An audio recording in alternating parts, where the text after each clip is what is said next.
Hello, History 132. Uh, Today we will finish chapter 24. Now, next week we will have test 2 covering chapter 22, 23, and 24. But to recap what we've been talking about, the first 22, chapter 22, dealt with the revolutions, the Atlantic revolutions, the American Revolution, the French Revolution, and the Haitian Revolution.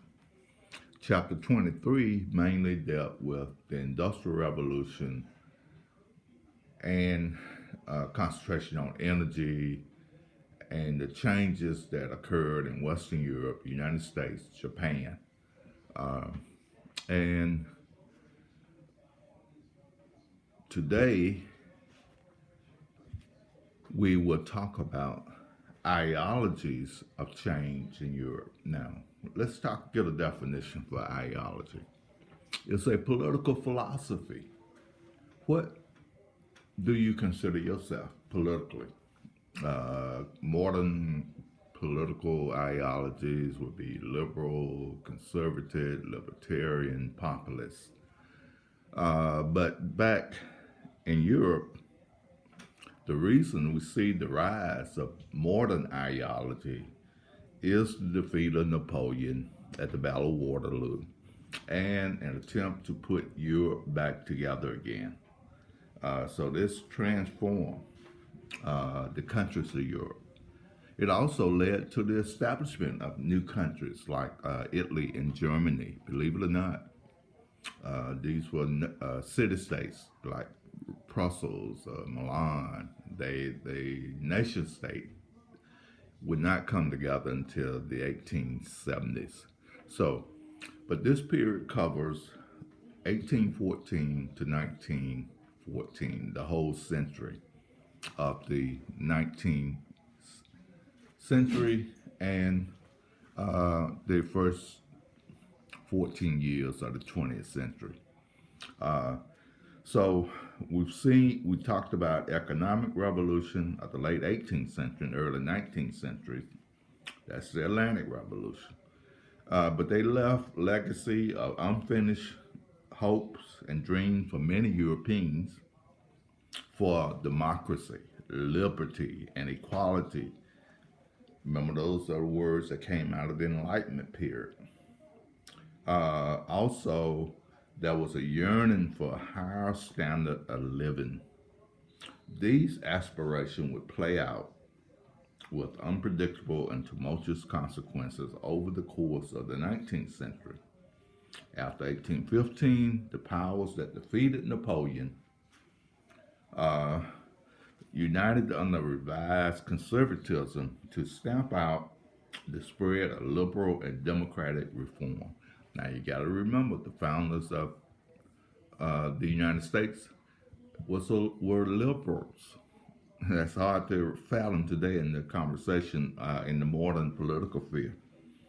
But the political and social innovation made possible by the unfinished revolution proved difficult to contain. In politics, in 1815, powerful ideology, liberalism, nationalism, and socialism emerged to oppose conservatism, and all played critical role in the political and social battle of the era, and the great popular upheaval that eventually swept across Europe in the Revolution of 1848. These revolutions failed, of course, but they gave way to more sober, more successful nations building in the 1860s. European political leaders and middle-class nationalists all began to deal effectively with the challenge of the emerging urban society. One way they did so were through nationalism. We're going to talk about nationalism here in a minute. Mass identification with a nation state. Look at us.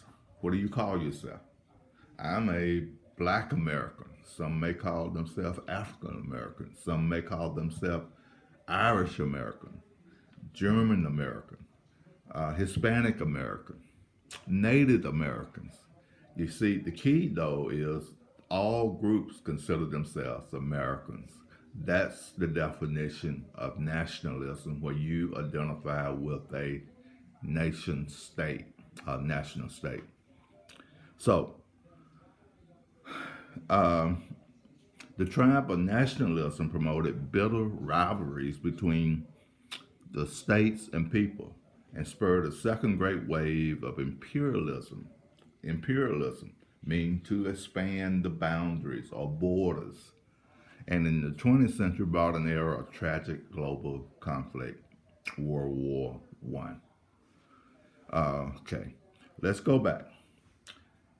The end of Napoleon, the Congress of Vienna was held, and their attempt was to establish a lasting peace settlement that helped produce 50 years without major warfare in the United States, in Europe. Many rejected conservatism, a political philosophy that stressed retaining traditional values and institutions, including hereditary monarchies and a strong land-owning aristocracy. Radical thinking developed alternative ideologies and tried to convince society to act upon them. So, conservatism after 1815 was also discussed at this conference of Vienna. It was led by a man named von Metternich, who was an Austrian, not Australia, foreign minister. The balance of power meant an international equilibrium of political and military forces that would discourage aggression by any state or combination of states. This is similar to the establishment of the United Nations after World War II. We haven't had a global war since World War II, and the United Nations has been at the forefront of preventing this from happening. This is what the Congress of Vienna set out to do. Under Metternich leadership, Austria, Prussia, and Russia formed the Holy Alliance, dedicated to crushing the ideas and politics of the Revolutionary era. Metternich policy dominated the entire German Federation. Remember, I told you there's no nation state yet. They're federation. Independent German states combined to form a confederation. It was through the German Confederation that Metternich had the repressive Karlsbad Decree issued in 1819. Metternich believed that strong government was needed to protect society from its worst instinct, human nature. Unpredictable, we're violent, we're destructive, we're vengeful, yet we're peaceful and lovable. That's our nature. European conservatives at this time believed that liberalism, embodied in revolutionary America and France, had been responsible for a generation of war with untold bloodshed and suffering. They blamed liberal revolutionaries for stirring up the lower class, which they believed desired nothing more than peace and quiet. Another belief that Metternich and the conservatives opposed was often aligned with liberalism was nationalism. The idea that each national group had a right to establish its own independent government. Now, the principal idea of liberalism is liberty and equality. By no means were defeated in 1815. First realized in the American Revolution and then achieved in part in the French and in Latin American Revolution. Liberalism demanded representative government and equality before the law. The idea of liberty also meant specific individual freedom, freedom of the press, freedom of speech, freedom of assembly, and freedom from arbitrary arrest. Liberalism faced more radical ideological competition in the early 19th century.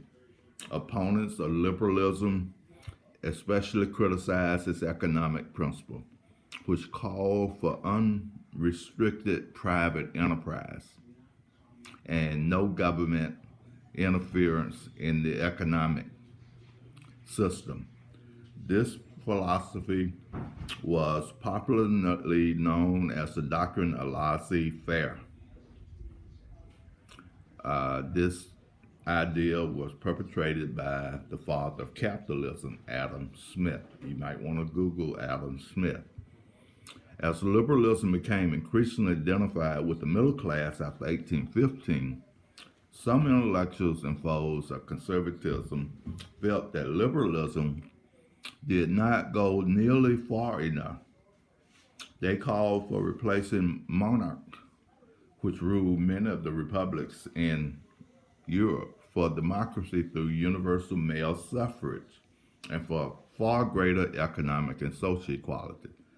These Democrats and Republicans were more radical than the liberals, and they were more willing to endorse violence to achieve goals. As a result, liberals and radical Republicans could join forces against conservatives only up to a point. But the growing appeal of nationalism was a radical new ideology that emerged in the years after 1815. Nevertheless, many European nationalists sought to make the territories of each people coincide with well-defined boundaries in the independent nation state. Between 1815 and 1850, most people who believe in nationalism also believed in either liberalism or radical democratic republicanism, a representative democracy.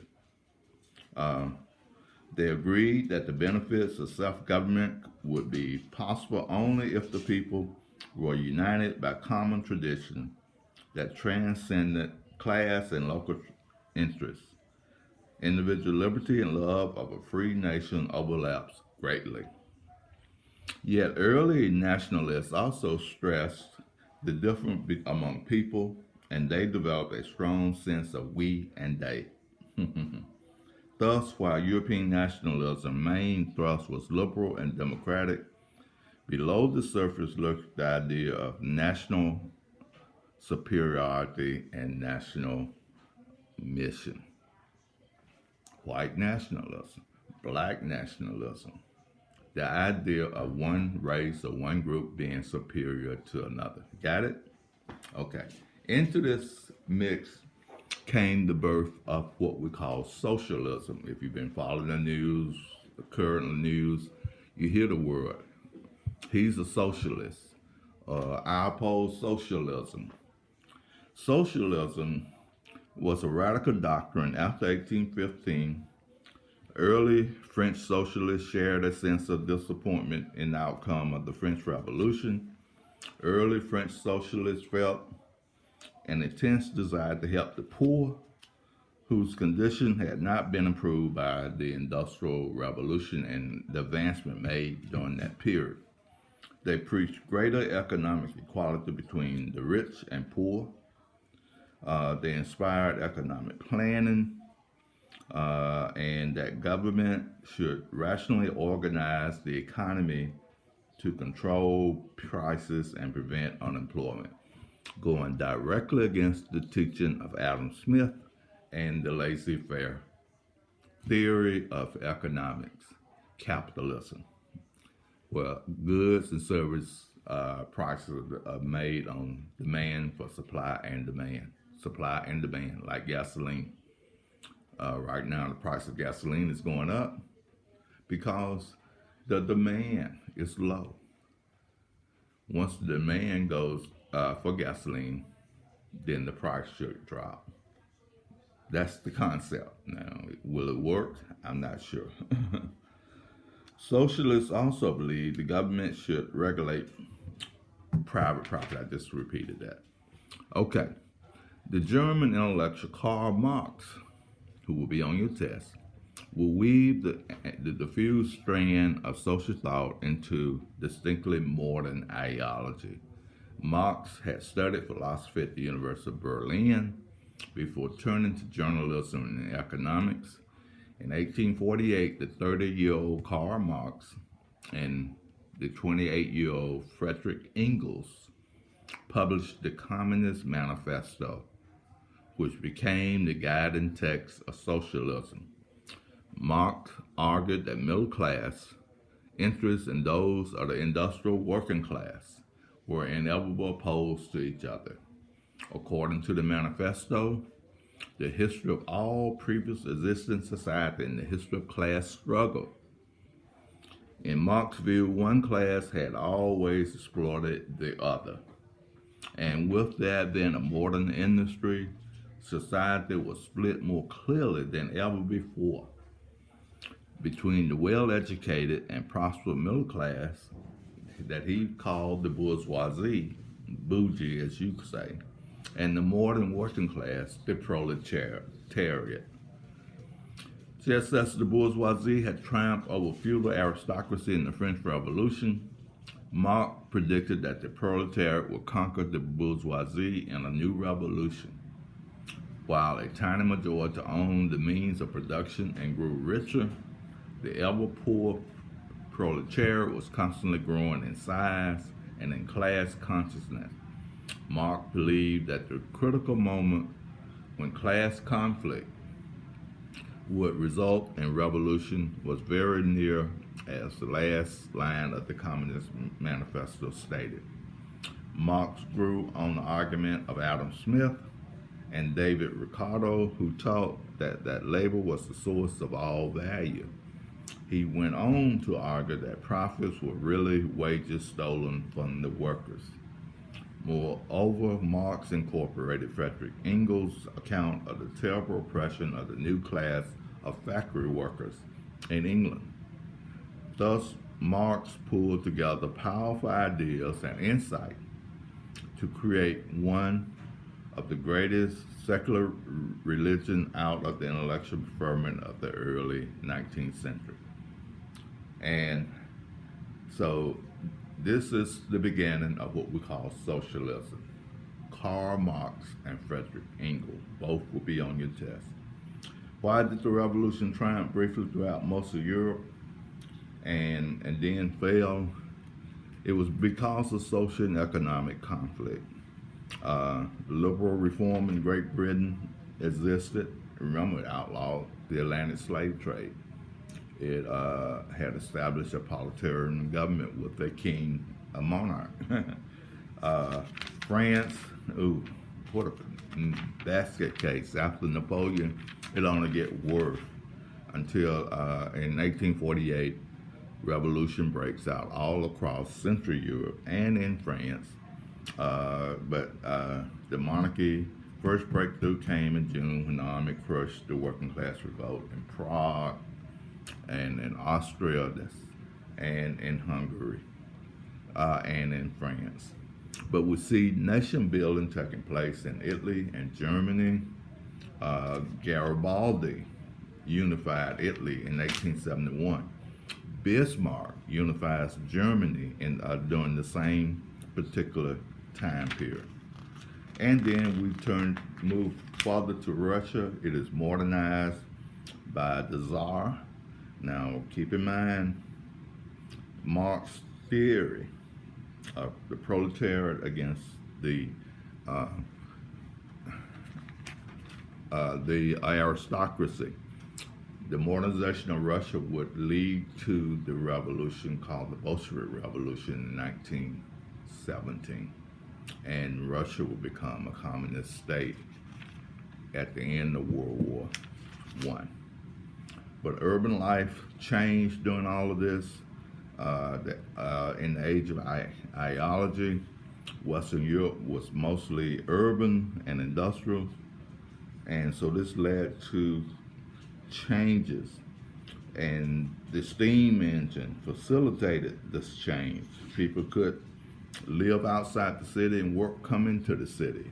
Transportation was revolutionized first with the locomotive, the train, and later through the steam engine on boats and ships. We also see an advancement in doing something about germ management, and I point out to you Louis Pasteur. He introduced the concept of pasteurization. City began to change. Paris was outlaid with broader streets, parks, and open air, and boulevards and avenues. But all of this, and also to the sewage system, underground sewage, which contributed greatly to urban development. But social inequality and class still existed, and we get no better illustration than the changing in the family. Women left their home and went to work in the factories, whether it's weavers in the textile mills, and illegitimacy, divorce, the background. Keep in mind in history, when the woman leaves the home, changes occurs. Now, we've seen this in this country starting after World War II in the 1950s and 1960s, when women left the home and went to work on their own. We see it with the marriage rate, divorce rate. We have one of the highest divorce rates in the world, simply because a woman now can take care of herself.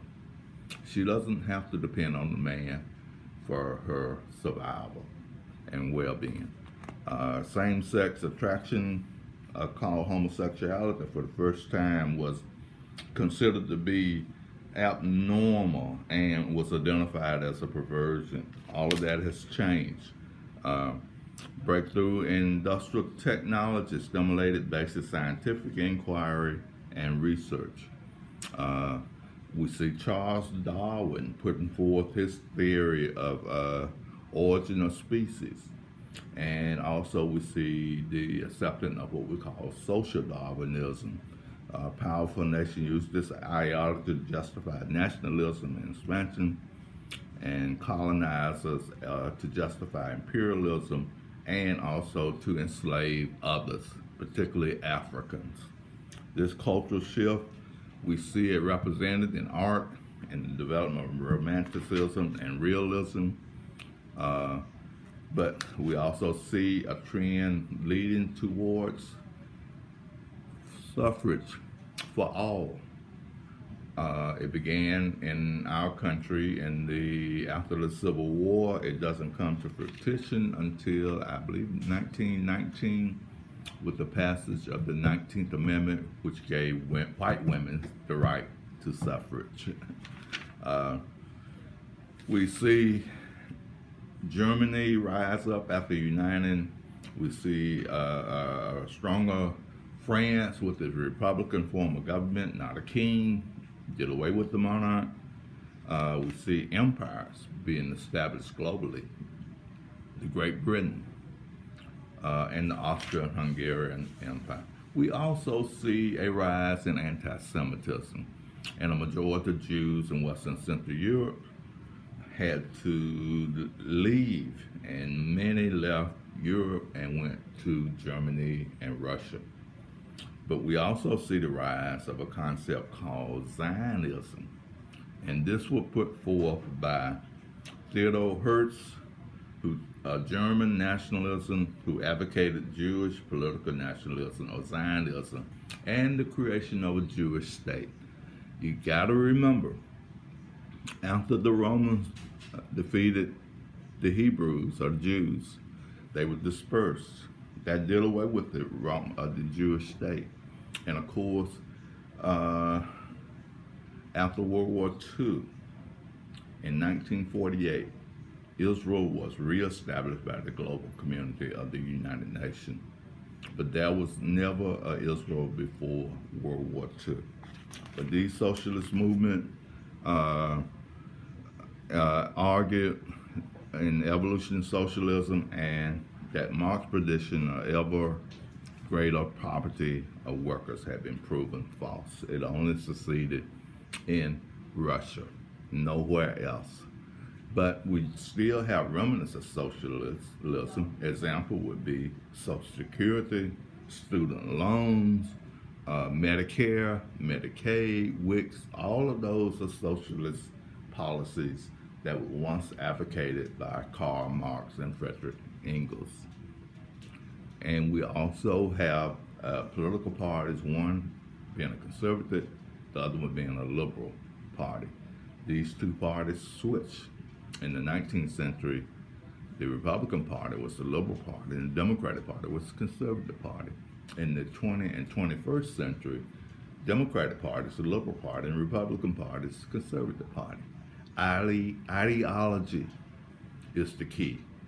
What is the role of government? That is what is being debated even today. And when we go vote, we vote on the role of government. That's the debate of ideas. That's it, people. Study your study guide and get set for test 2, which is scheduled for next Wednesday. I will post the announcement. I will upload the study guide along with this lecture. Be blessed and stay well.